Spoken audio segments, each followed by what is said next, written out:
Well, hello there, and today we have the man, the myth, the legend, Quarksauce with us. How are you doing, man? Hello, thanks for the invitation. I'm feeling well and good.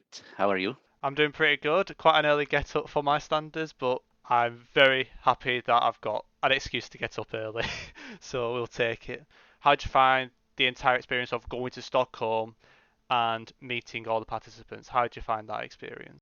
It's been almost 6 weeks already, and like my memories are slowly fading away as the time goes by. But yeah, when I think about it, it was a really, really great event, and I enjoyed it a lot. It was almost perfectly organized. I think, yeah, it's kind of what everyone says. So that's yeah, Yeah, it's really like that. So I can't complain about anything. Um, yeah, everything worked super well. The travels, like when I compare my travels to others, and it was really comfortable. Maybe for most Europeans, like 2 hours flight and no jet lag and just everything organized. Yeah, that was really cool. I can remember when I watched the CG stream in the evening before, and the certain point he said like, "Yeah, I gotta go to the airport. I go to Stockholm now," and I was like, "Oh wow, that's kind of early." Because then I played the game for some hours, slept for 8 hours, and then in the morning breakfast, packed my stuff, and so on. It was really long time, and then to the airport to Stockholm, and I was there hours before CG. So like compared to other players, we really had comfortable travels. Yeah. yeah, yeah. Like it's crazy to think how many weeks ago it was. Like it doesn't feel too far away. Like looking back, like yeah, like when you talk about the travel, like it was quite nice of the developers, to, like get all the travel sorted for you, get the accommodation sorted. Like that really puts a lot of stress off you. And like I say, you didn't have to take a long flight, because like it's not too far. Luckily things are not too far away in Europe when you live there. So yeah, like for me, it was I think it was like an hour or two, and just to honestly, like I don't have as much expectation in terms of how well the event would go. I mean, it exceeded expectations, like a lot of others have said, and like when I arrived, it was like just meeting everyone, seeing people for the first time, and it was kind of like unusual because I don't know what your first reaction to meeting what the first group of people you bumped into, because but for me it was kind of like normal at first, just like speaking in like a voice channel, but in person it was kind of bizarre, and then it started to really sink in how really special that the occasion was, and just how many memories are going to be built because of going to Stockholm. Like I was debating whether to go, whether I could afford it, whether I could spend the time for it, and like coming back, it was totally worthwhile. How did you find meeting people for the first time? How'd you find that? Yeah, I mean that was probably the best part of the whole thing, right? I mean, all the other players, but not only the players, also like all the visitors who were basically also good and very good players or not. I mean, it doesn't matter.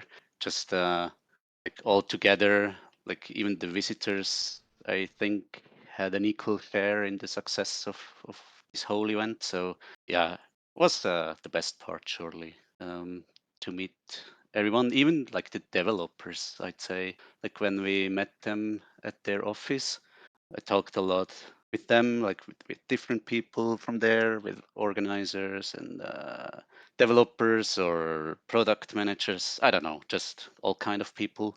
And you could feel like how they love this game, how they really want that it's a success and that the game develops further and so on. I mean, we don't have to talk about the bugs and that are around all the time, but like in general, I could feel how they love their game and how they love to work for this company. So that was kind of satisfying to see, to be honest. Yep, yeah, for sure. Like especially in like the last few months, especially like they've done quite a lot of good changes, a lot of updates that have really you know given the community's given a big thumbs up to, and they've been definitely listening a lot to what the community wants as well, which is always a really good thing when it comes to building up a game, making it more popular, and making it more fun for whether it's the casual viewer or the more experienced players. And like I say, to think like 2, 3 years ago, everyone was like in just Reddits or Discords, and only a few weeks ago or a couple of months ago now, people got flown out to Stockholm to take part in like pretty much an esports. And I think from where GeoGuessr was originally at, competitively especially, to what it is like now is unbelievable. And like I say, for them to like say, right, this is good, this will be good for the community, and it'll be good to build up the platform, build up the game. Pretty much everyone I've spoken to, there's nothing but positive things to say about for this event to happen, to give like talented players an opportunity to take part in such an event and just showcase their skills and get some recognition from it. But it's really great for that to happen. And like I say, obviously there's more than one way to play GeoGuessr, but like you can definitely tell they're definitely trying to do the best they can for making the game as fun as possible for all skill sets and all types of players. And yeah, for sure. Like I didn't really have much time to speak to the devs. You definitely did, but it would like I bumped into a couple of them, and they were all very nice. One of them could not understand my English when after the Saturday, I think it was a Saturday night where I had quite a few beers. They did not understand a single word I was saying because I have a strong accent, especially imagine like if you've had a few beers. Yeah, it's a lost Yeah, cause. yeah. So, but yeah, they all of them are really nice, and like you say, I'm just glad they made it happen, and even like the broadcasting, broadcasting the production, amount of effort Rainbow, put in to make sure everything all worked for the competitive side. It was a great collective effort, and it really showed on the night, and it showed in the views as well on all the different platforms. Right, talking about of course production, we can't just ignore the event itself. My next question is, how did you find the experience of playing just in front of the camera, and how did you find your group stage when you were playing? How was that entire experience of playing? I mean, our group was on the B stream, and I had one game on stream, and I think I haven't been on camera really, maybe like for 10 or 20 seconds. So there wasn't big pressure in that direction. So we never played like with the face cam on stream because it was only the B stream. But yeah, it was a new experience anyway. So, but I liked it, and it didn't actually influence my gameplay, which was very bad, by the way. But yeah, not because of the whole World Cup situation or cameras and stuff. So yeah, and our group, I don't know. I think it was one of the best groups. I mean, world champion, obviously. Then Traboda was in there, and Mac Tris and Kodiak. So yeah, quite a strong group. So my expectations were not high. So I always said like, yeah, when I win one game, then it's gonna be good for me. So, but yeah, first game was against Kansas, and I thought like I can lose it, so it's not a big issue. Shouldn't be worried about that. But then how I lost it, so I really was disappointed. Like first game was flawless in 4 rounds, and second game was only 2 rounds. But yeah, it was just two locations that I struggled, like Latin America backyard where I went Ecuador and Uruguay, and then it was finished. So it was basically 4 or 5 minutes the whole game, and it was during the time when they had the technical problems on the B stream. So I had to wait for 80 or 90 minutes for my second game. That was kind of crazy, but I mean, it happens, it wasn't that big of an issue, just we didn't know what's going on. So, and yeah, had to wait for a long time, and I thought like, yeah, okay, doesn't matter. I've lost that game. It was calculated like that. So if I want to have a chance for third place, I probably should play good against Meckham Pelotris and Kodiak, so that was the plan. And then second game was against Macam, where I won 2-0. It was probably my best game. I mean, obviously because it was the only one that I won, but yeah, I played okay. So then I thought like, I actually have a chance. So next game was two lotteries on stream, and then first guess. I mean, it was the where I guessed Bolivia on Dominican Republic. It's a classic, I'd say. Yeah. Complete blackout.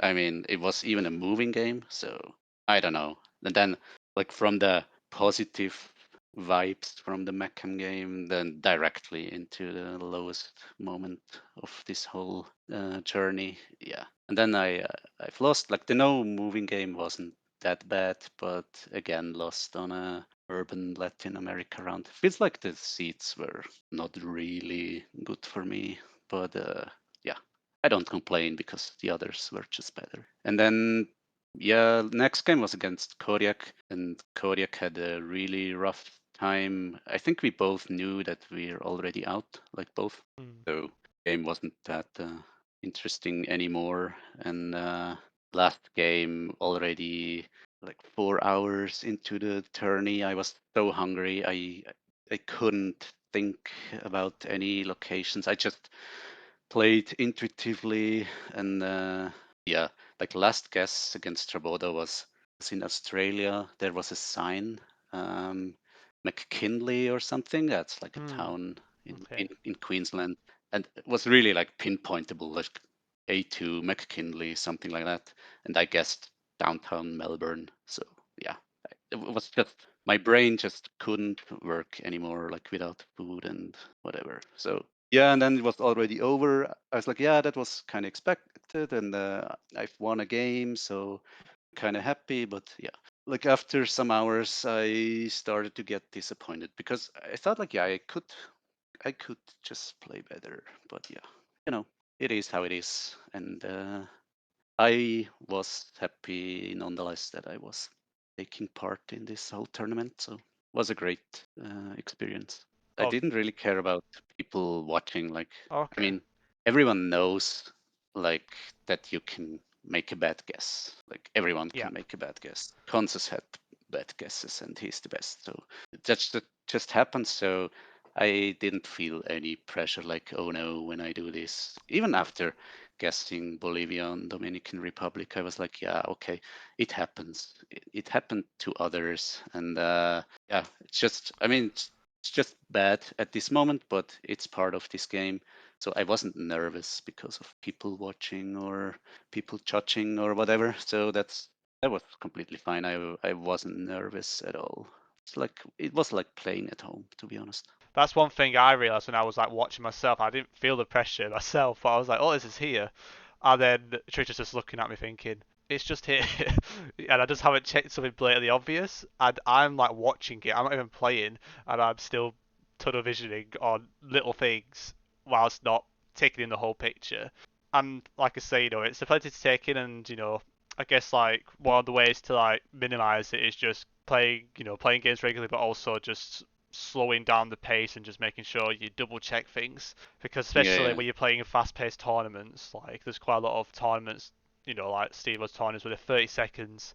You don't really have as much time to look around. There's all that kind of stuff going on, and you're easily bound to like just tunnel vision, miss something, because like you can like do a no move, you can pan around, you see something, okay, that's that, you're on your map already, you've only got like 10 seconds left, and obviously going off the map and panning around takes another couple seconds, and then once you've spotted the thing, it's probably too late.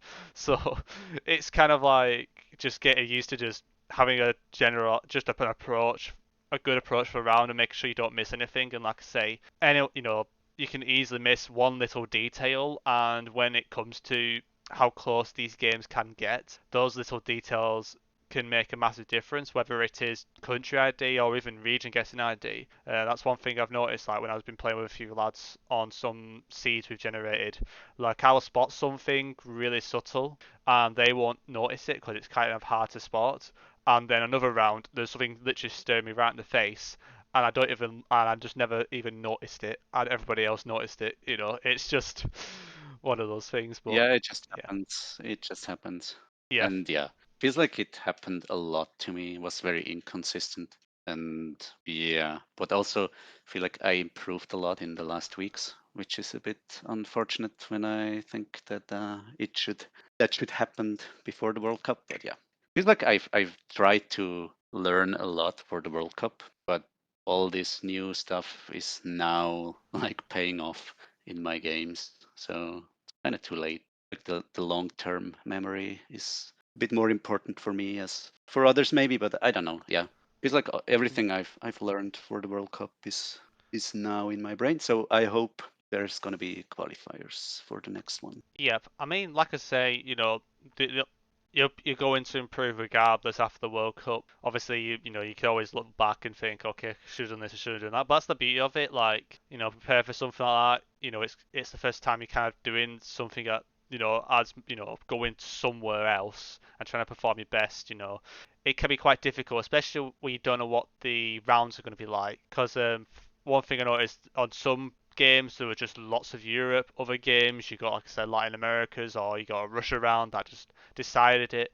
Like it was really hard to judge on what turned up. So you kind of had to get like an all-round kind of safety net. But in a time span that you guys had to prepare, it was you can only do so much. But the good thing is, like, regardless of how well you feel like you've done, it will always reflect back on how you did, and you will learn afterwards what the next steps are. Like I say, you've been doing it, the last few weeks, and you've said you've improved a lot. And like even myself, I after the World Cup, I got motivated to learn more again, and I started grinding certain countries. And now certain rounds, like it could be something as small, it could be something as big as like Brazil, and I've learned something extra for it, or I've learned the Philippine prefectures, for example. I learned the Philippine prefectures and learned a lot of Asia, besides Indonesia until very recent, which is probably the most important one, but you get the point. I've definitely seen improvements in that area, and then some places like as small as like Senegal, like I've pretty much memorized all south of Gambia, all the roads, even like white roads, just in like the space of like 1 or 2 weeks. Same with Botswana and stuff like that. And I'm also trying to like get better at languages in Europe. Like when I was doing the pre-qualifiers with Chicago, the deciding round was me misidentifying Portuguese, and I thought it was Spanish because I did not recognize any of the accents or anything. And I reflect back on those moments where I messed up and feel like rather than it being like tunnel visioning, I felt like even if I wasn't tunnel visioning, I could have still messed up because I wasn't confident. So I just either learned the coverage or I learnt better ways of identifying language without accents. And I guess that's another thing for the World Cup for yourself is you can reflect on the rounds where maybe whether it is just locking in and avoiding tunnel visioning, which you're gonna probably do again, but hopefully not as often, as the past. But you can always take away things that you could improve on for next time. And like I say, if the World Cup's going to be a similar format to this one, the next one, then obviously you got a better idea of how to prepare. But obviously, if it changes a little bit, then like I say, you might have another area that maybe you were stronger at that benefits you more, or there will be another area that you didn't really study as much because you expect to do this is similar, and then you need to work on that. Like you're always going to get some feedback from the way you play. I think also like as important as knowing your weaknesses and like being efficient in learning the stuff you don't know in big countries and so on is like very important to play the stuff that you like, even if it's completely useless for the competition. Like learning a random small country if you like it or like if it's fun for you. So I think that's also important that like you don't lose the connection to the game that you like because it can't be only the competition. Like when you stop having fun or whatever. So for me it's also important just learn random stuff like Hong Kong lamp stickers.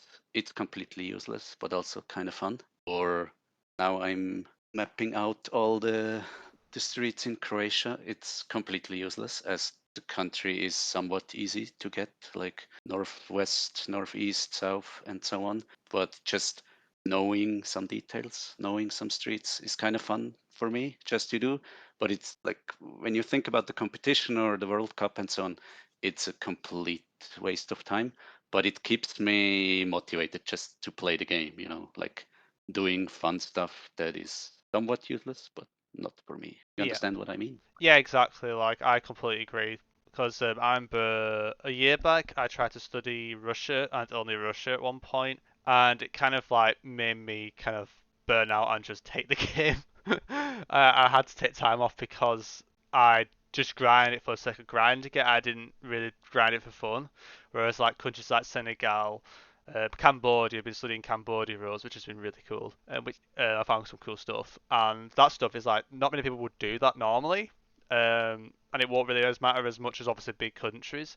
But then again, like in a tight game, when you get those 100 and 200 points left, health left moments, those games could either help you survive that round or make you just win. So like you could have that happen to you early on. You can have that good round early on, and then you have a good guess, and you just about remove the person's health. Like you could. There is some use in it, I would say, just not as often. Yeah, But sure, but yeah, yeah, much smaller than the other stuff. yeah. I mean, it's also like the tips I'd give to a beginner. Like, yeah, don't try hard because it's very frustrating. Like, yeah, trying hard in a big country and then you're just wrong like 80% of the time. So that, and if it's frustrating, you probably stop like at the beginning. So just play for fun, play a lot, but for fun. Mm. Don't rush and just try to learn from your mistakes, this kind of things. And don't think like, yeah, I'm gonna grind this game and in 2 months I'm very Oh yeah. competitive. So that's probably the wrong thing to do. Yep, like honestly, like for anyone who's like just literally getting started, like unless they're literally a genius or just have an insane memory, even then, there's so much, information out there in the game, out there to learn that it's just gonna take time. And if I was a new player, I would find it incredibly difficult to probably find the fun aspect of learning as much as I did in the past because there wasn't as much information in the past, which sounds a bit, it sounds like, oh, you can't really improve much, but at the same time, you don't get overwhelmed too much by the information, and like you said, like you're taking your time with certain things and just playing the game. Like there's certain rounds that you can't really train for, other than just building up your vibes, building, getting familiarized with certain, countries, what they look like, or certain rural areas that can be quite baity, and you may notice certain little things that make you go that certain area or that certain continent or country over the other that you can't really train for by learning guides. Like there's kind of like there's two aspects, I guess. There's a learning aspect, and then there's the actual just building up the vibes aspect. Because like if a new player just, for example, just learns the guides and only plays after learning the guides, then what happens when that meta's not there? What happens when that clue isn't there for that country? Or if it's like a rural round, how are you going to get it? You have to play. And whether it's something like as simple as Karma, sometimes you can just keep track of what you see and notice the differences when you get different countries. And that's kind of something I'm trying to keep up with as well, is noticing those differences and trying to like look back around, you mess up and say, okay, rather than molding and hating and calling it rubbish, how is it there? Actually have a look and see if it still is plausible of it being impossible, or whether there's something that maybe you missed, or you can contact another experienced player who maybe is more likely to get the country in that situation, or just ask who are pros. Like especially in our position, we can do that. And there's generally mostly answers. There's always something, but with like general difficult rural vibe rounds with no metas, it's so difficult. But in the World Cup, we didn't really have that as much, I don't think. We usually had enough information to get the country the majority of the times. We didn't have like as many wrong continent moments, besides a few, but there wasn't as many as I've seen in other tourneys, like on Twitch, for example, where you get some like Dirty World or Terminus where everyone's just gone, Philippines and Colombia or something like that. It's kind of that's the beauty of it. Like I said, it's the beauty of the game is it it takes time to improve. And like I say, one thing I find really good is when you're doing it with other people, when you're defeating other people, you're playing against your friends, and you're kind of like helping yourself build up together. Because I think a lot of pros can relate to this. I don't know if you relate, but playing solo wise for like myself is probably more difficult mentally to keep locked in and be positive. I almost never play alone, actually. So I also think like I can't learn these things alone, like from my own. I can't read a document and then like it's there or there. Like for example, the 190,000 page Russia document.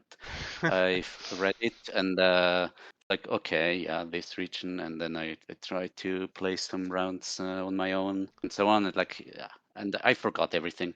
But then I watch a video or talk to someone, and it's like yeah, this one is there and there, and then it immediately stays in my brain. So like when I talk with people, I can just save all the stuff in my brain, and if I read a document or play on my own, it's very difficult for me. So yeah, I Yeah, think the a very important part is like that you get connected to other people that show you the stuff. Like the best example is the Japanese pole lessons by Havard. I don't know if you could enjoy them because he probably did around 50 of those lessons, and they are, I mean, the topic is so boring and stupid, but the way he did this is so great and entertaining that it just stays in your memory. So when you see a Japanese pole, you already know where it is.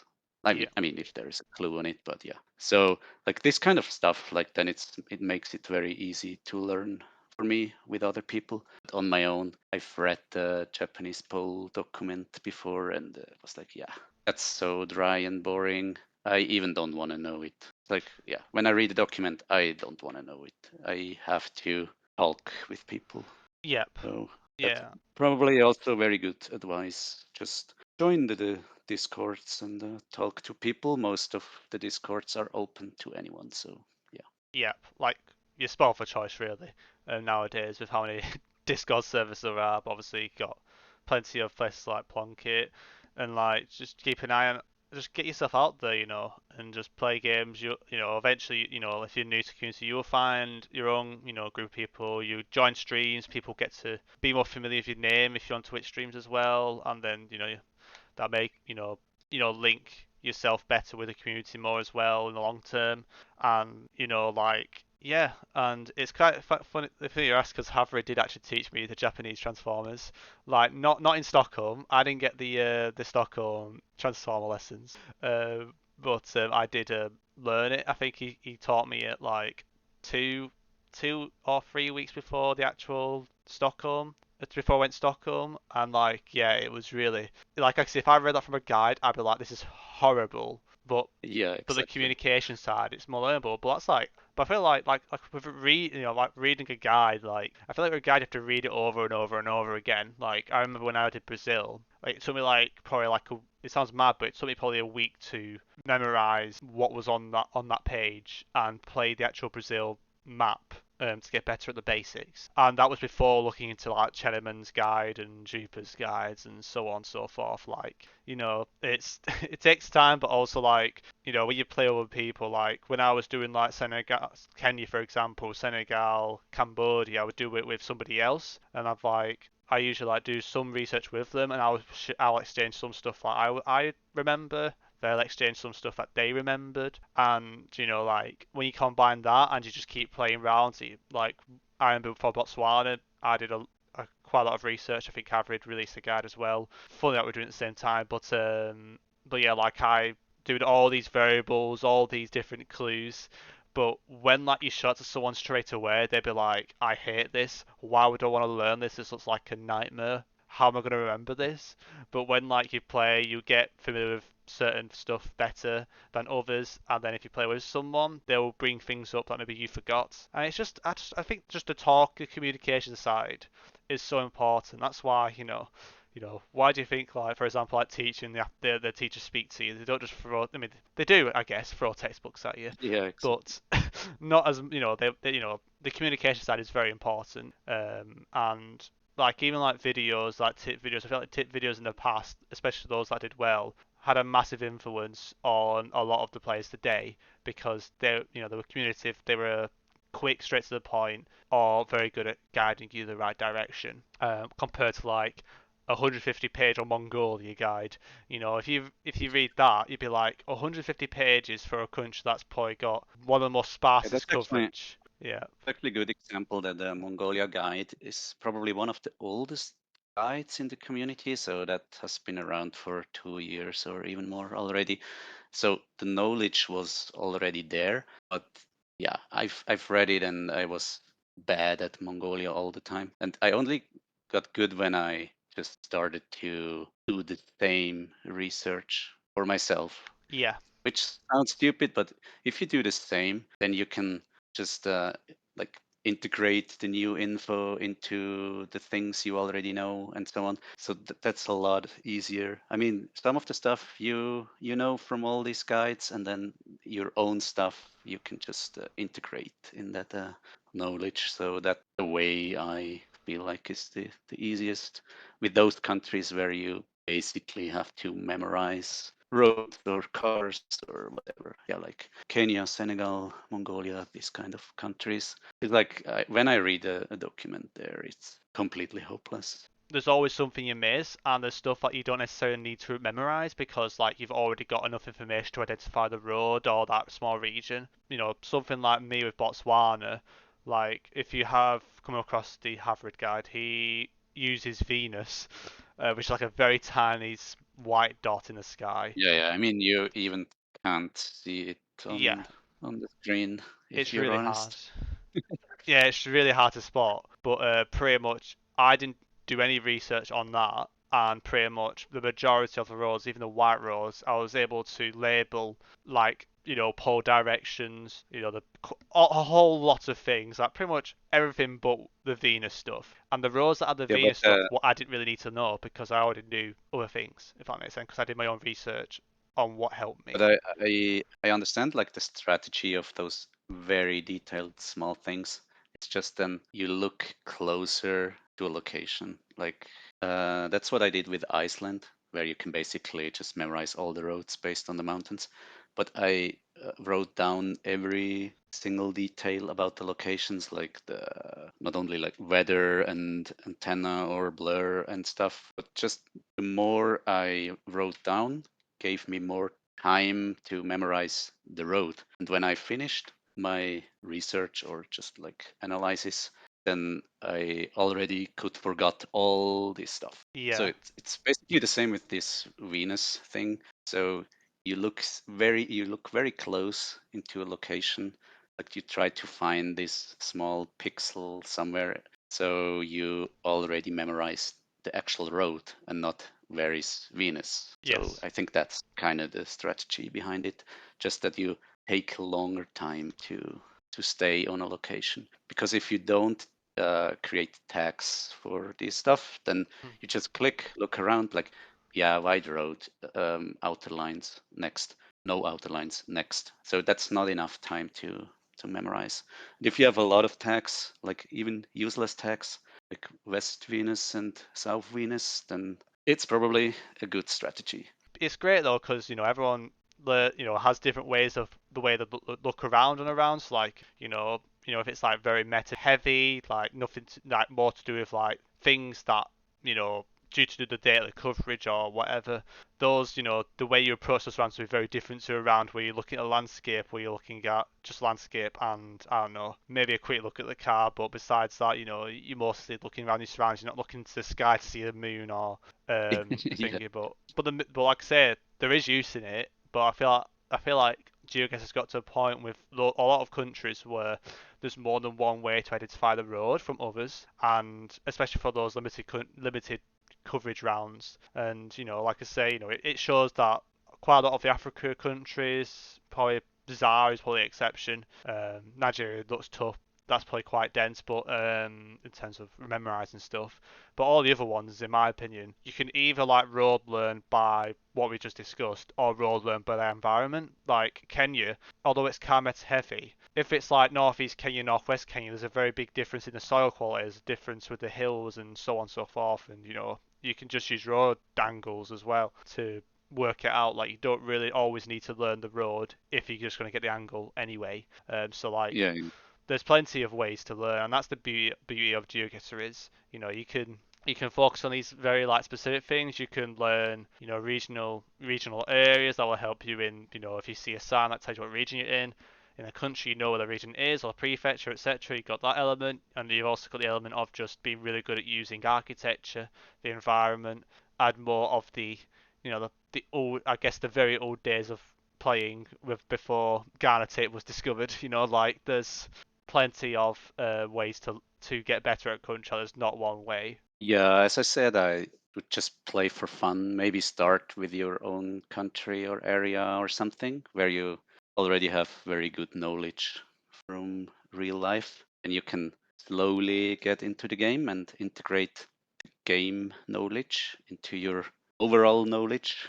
And yeah, and then maybe just extend it like to your continent, or just yeah, play the world map.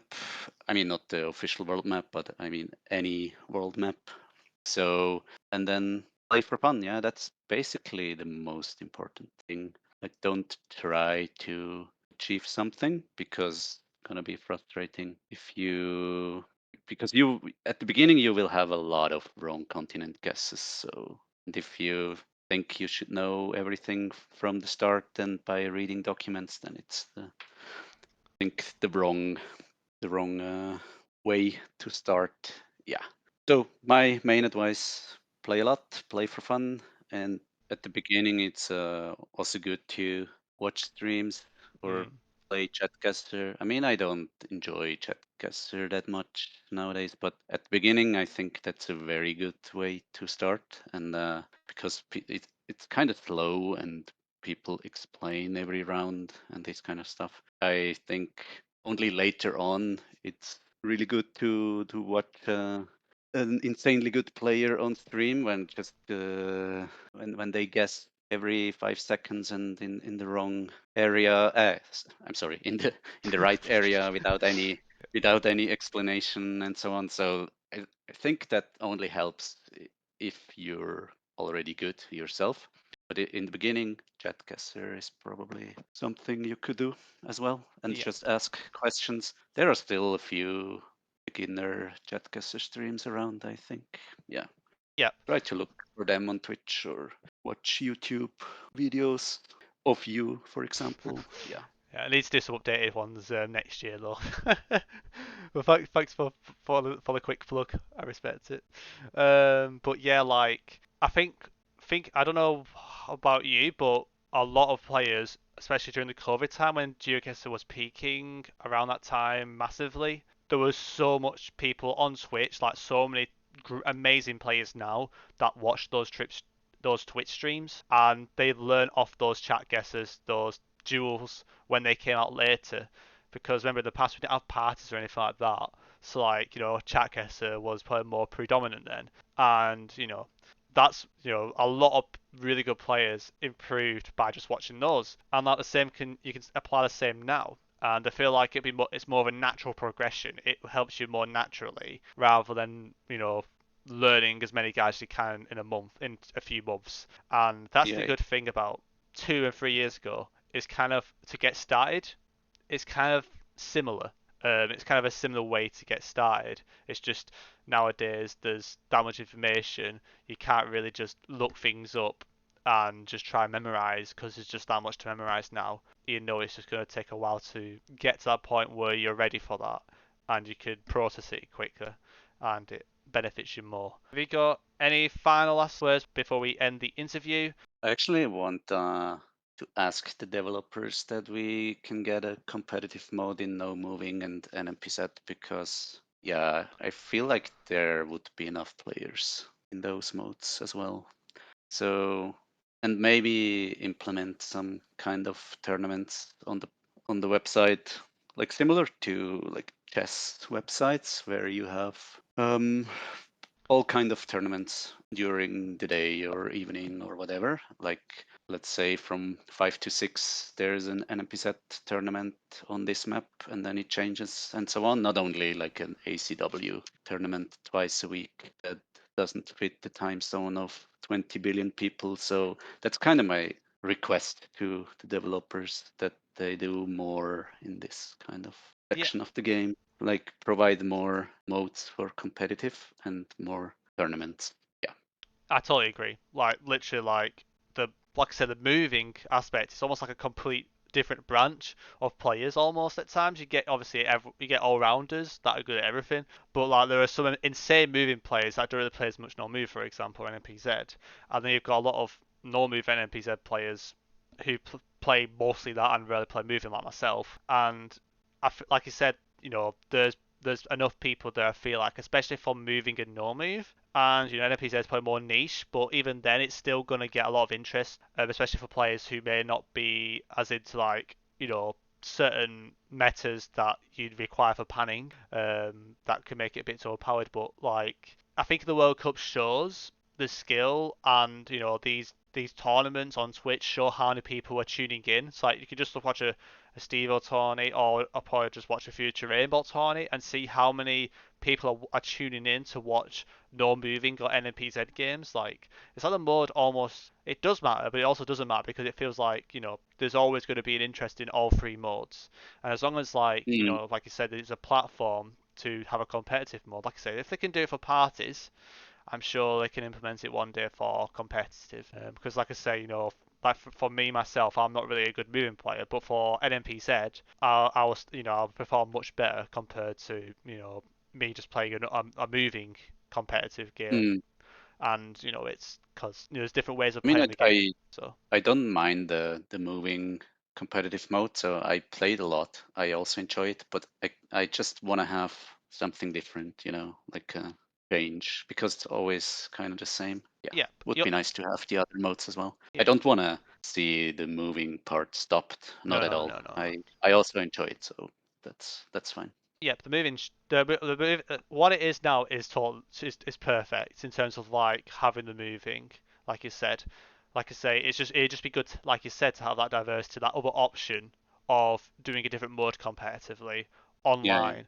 Because now the only way to really do that is with your friends on a tournament on Twitch, or I think that's the or just join a party. It's pretty much a party or take part in a tournament on Twitch. That's literally the only way you can play competitively properly Mm, on no move or NPZ. If you want to just do it on your own on multiplayer on the website, you have to play it through the moving, which I feel like there's not a lot of opportunity there from the developers to implement mm, that. Hopefully, one day or soon, maybe before the next World Cup, you never know. But that is a really good point. I think nobody else mentioned that idea, which is really good to get out there for the interview.